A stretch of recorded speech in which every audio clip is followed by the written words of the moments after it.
Mar y tierra explotaron y la ciudad quedó ahogada en llamas. Solo quienes en ese momento fueron arrastrados hacia el fin saben si aquel aullido mortal que partió el tiempo y las almas vino enviado por Dios o por expreso deseo del diablo.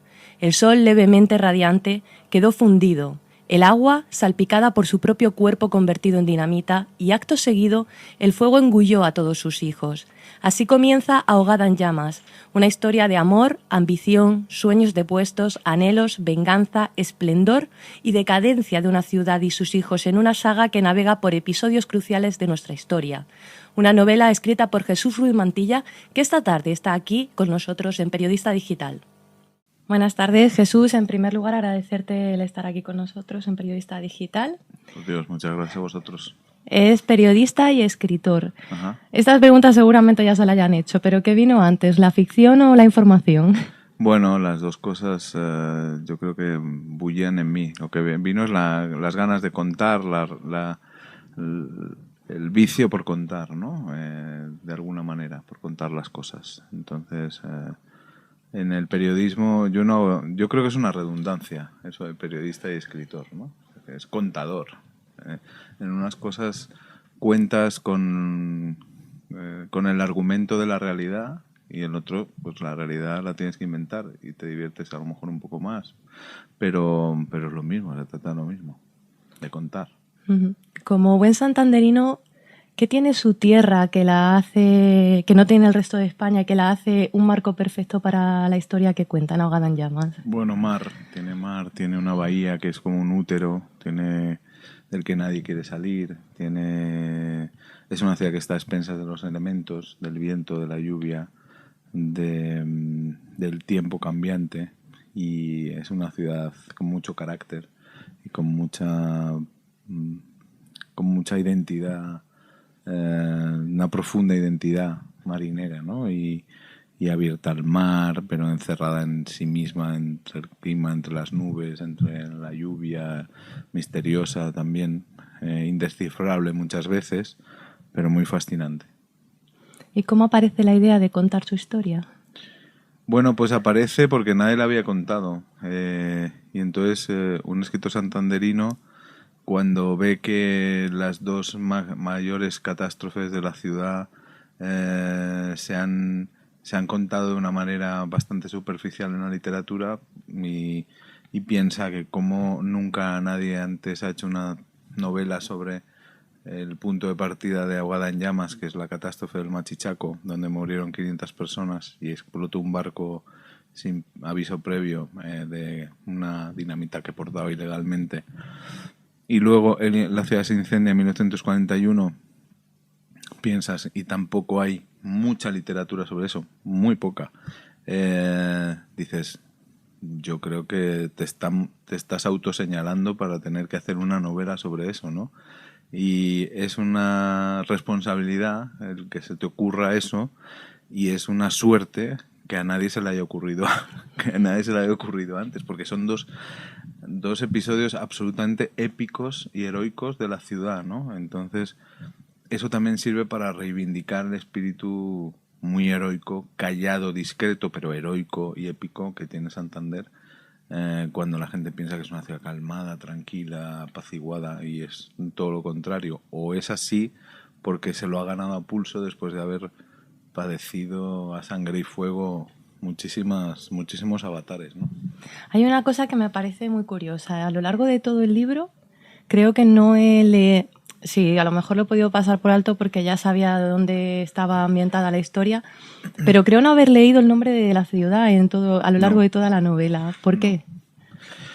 Bueno, pues porque Santander está reconocible en la ciudad, pero yo quiero que sea una historia universal. Quiero que sea una historia que pueda llegar a que se pueda leer en cualquier parte del mundo, que pueda hacer que se identifiquen con ella cualquier alma, ¿no? Es una historia de pasiones, de vida, de infortunio, de amor, de desamor, de venganza, de envidia, de ruindad, de heroicidad, de consecuencia, de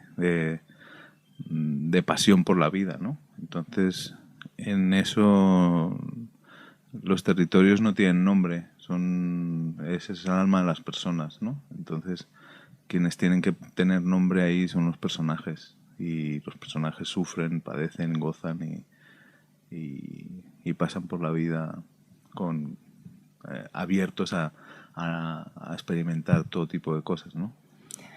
Ahogada en llamas recoge casi 50 años de historia, desde 1893 a 1941. Un trabajo arduo de documentación que, ¿cómo lleva a cabo ese proceso previo a la escritura? ¿Cómo se documenta? Pues con mucha curiosidad. Antes me preguntaba lo del periodismo. Yo creo que la base del periodismo es la curiosidad y la base de la literatura también. Entonces, ahí está también el trabajo periodístico de investigar, de saber, de querer leer, de querer hablar con gente que lo recuerda, que lo vivió. Y bueno, yo escribo novelas para aprender, no para enseñar nada. Yo escribo para emprender yo.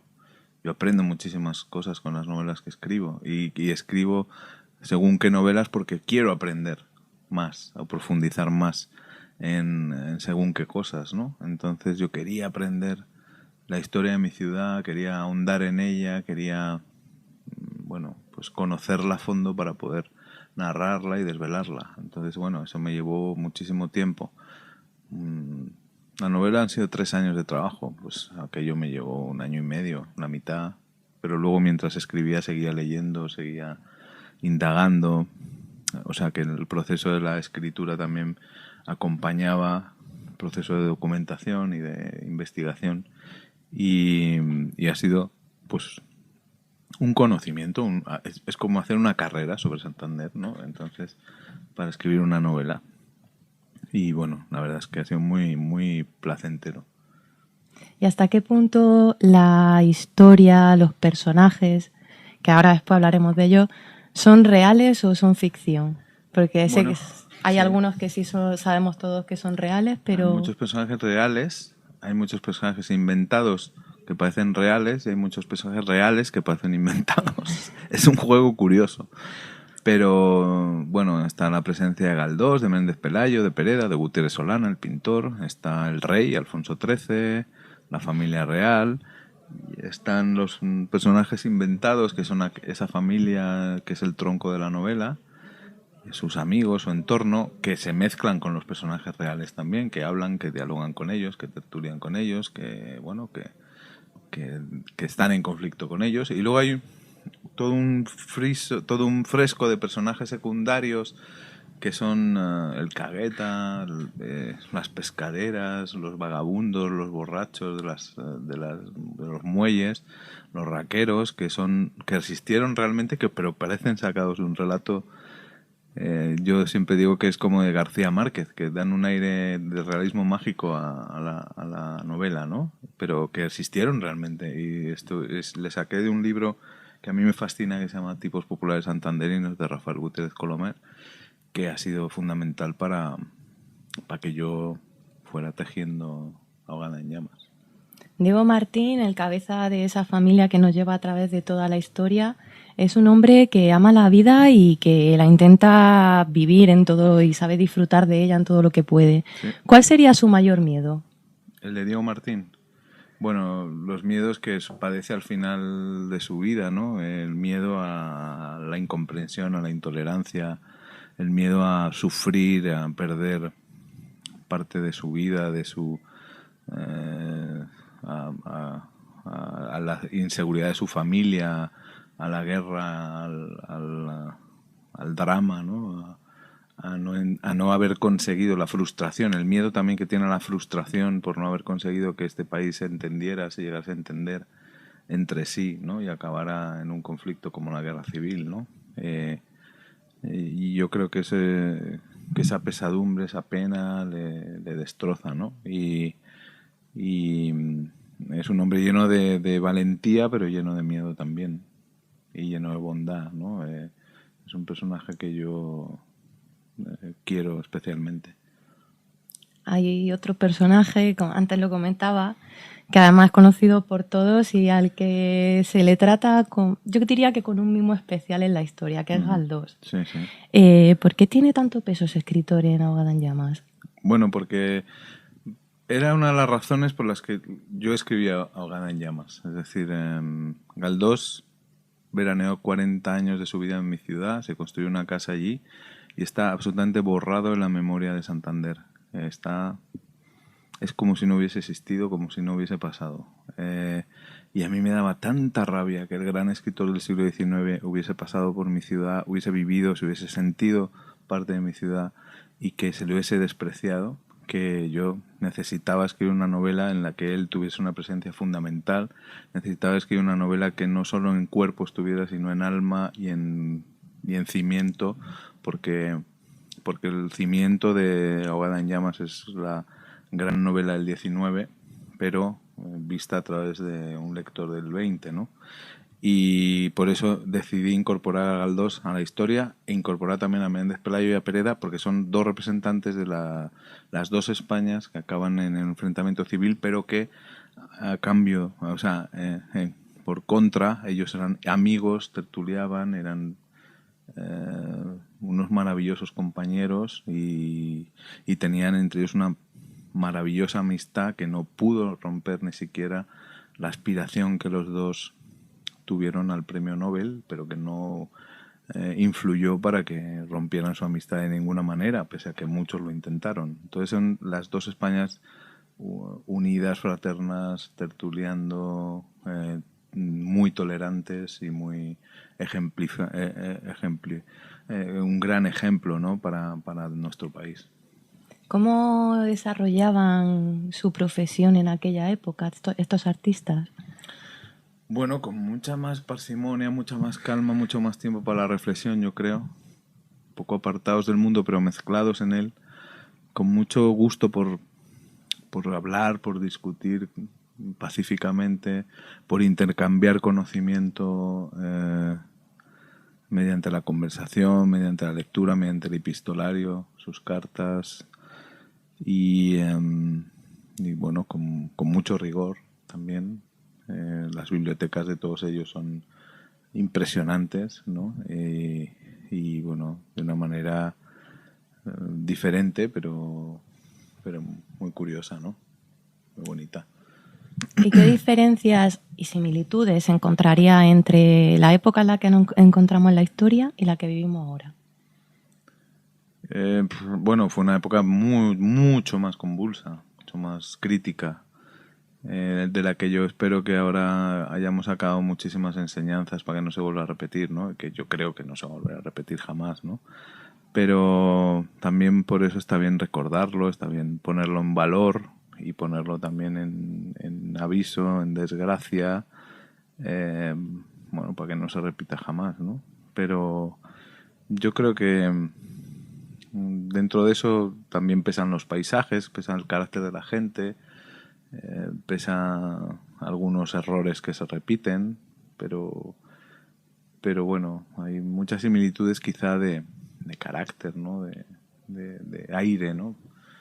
Pero no en la manera de resolver los problemas, se resolvían de otra manera mucho peor. Ahora se resuelven con más tino, ¿no? Con más mejor, ¿no? Mucho mejor. Hay una frase que dice: la monarquía es algo anacrónico, condenado a terminar. ¿Desde cuándo existe esta idea? Que aún hoy podría tener vigencia, ya que la monarquía no ha desaparecido aún, por lo menos en España. ¿Desde cuándo existe en la historia de la humanidad? Desde que existe la monarquía, siempre se ha puesto en duda también que haya derecho a que unos tengan poder sobre otros por el mero hecho de haber ganado unas guerras, ¿no? Pero claro, todo eso cobra ahora mucho más sentido, pues bueno, porque ya estamos en una etapa en la que se ha demostrado que ciertas formas de gobierno pues son mucho más acordes con el tiempo en que vivimos y mucho más igualitarias y mucho más lógicas, ¿no? Que la herencia genética de una familia para gobernar un país, o sea, no se sostiene, ¿no? Como si fuese una herencia, ¿no? Es decir, no, como si fuese una finca casi, con un valor simbólico, pero si escarbas, mucho menos simbólico de lo que parece, ¿no? Entonces, bueno, sí, es un anacronismo absoluto. En la historia nos encontramos con un cura que mantiene relaciones sexuales con su ama de llaves, por decirlo de alguna manera, con un rey que deja embarazada a una de tantas chicas del servicio, unos hermanastros atraídos entre ellos por el florecer de la adolescencia. Estos son temas completamente tabú en aquella época y que a día de hoy incluso los más conservadores todavía se echarían las manos a la cabeza. Ajá.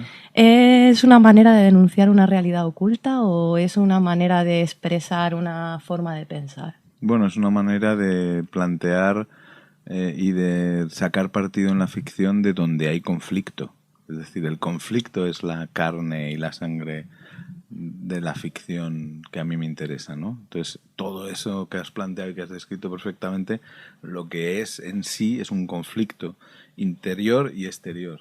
Entonces, todos los personajes están en conflicto y tratan de estar en conflicto, y es una de las cosas que yo me metí en la cabeza para escribir Ahogada en llamas, que todos los personajes empezaran de una manera y acabaran de la contraria, ¿no? Entonces, no es que son tabús, y por eso, precisamente por eso, se practican más que ninguna otra cosa, porque tenemos una atracción hacia lo prohibido, ¿no? Hacia los territorios prohibidos. Pero no por eso, no por ser tabús, dejan de ser reales. Al contrario, son mucho más reales y mucho más carnales y mucho más viscerales que otra cosa, ¿no?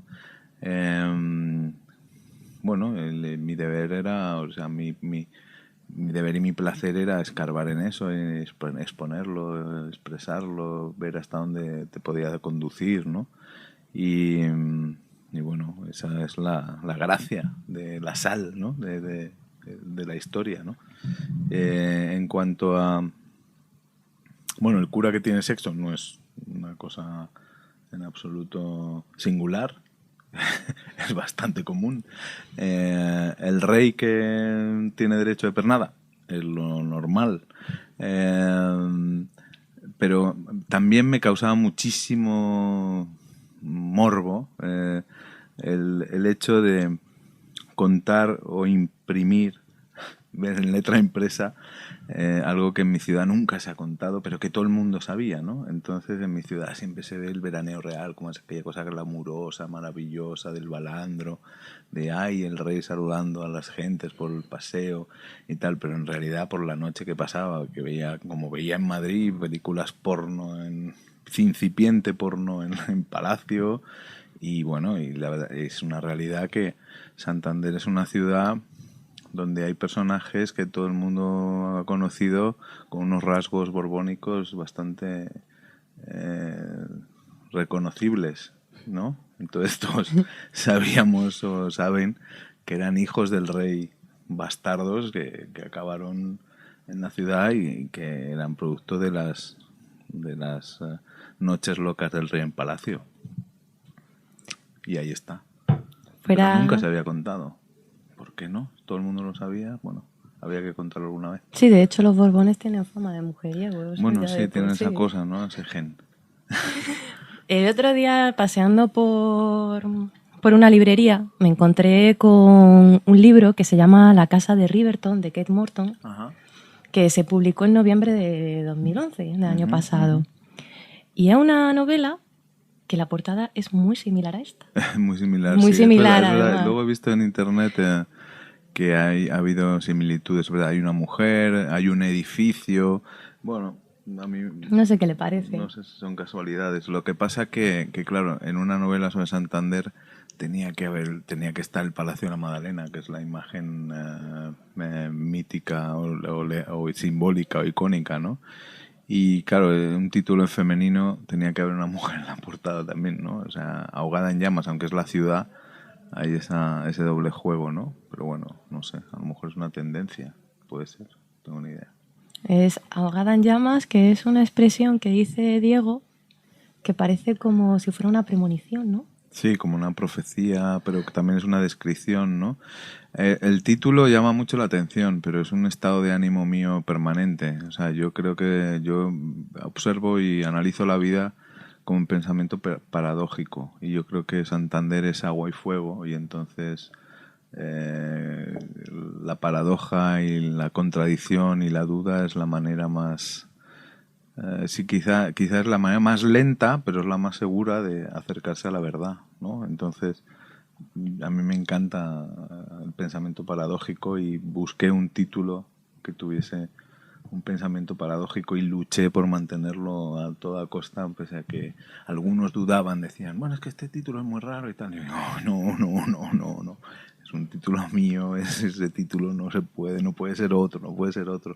Y me empeñé y estoy muy contento con ese título porque la gente lo entiende y lo interpreta le fascina de alguna manera, le ve misterio. Es un título que atrapa. Espero. Y ya para terminar, ¿con qué nos sorprenderá Jesús para la próxima novela? ¿Tiene ya algo pensado?